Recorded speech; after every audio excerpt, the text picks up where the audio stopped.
How to replace a 2014 Chevy Silverado 3-button remote battery.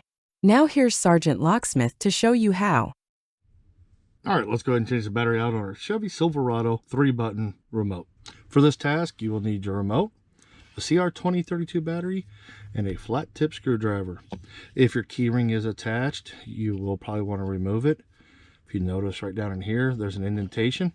Put your flat tip screwdriver in, go ahead and rotate it. Slide to the other side in that little indentation, pop it. And there you go. Once it's off, take your finger, push down on the battery. You're going to pull towards that end. So we'll push down and pull, and the battery pops out. As you notice, it's a CR2032 battery. To reinstall it, we'll reverse the process, set it down like such, pull into that little pocket. Once it does, push down, and then push back, because what you're doing is getting it under there, which holds it down. Your back remote cover has those little 3 tabs. Those go on first.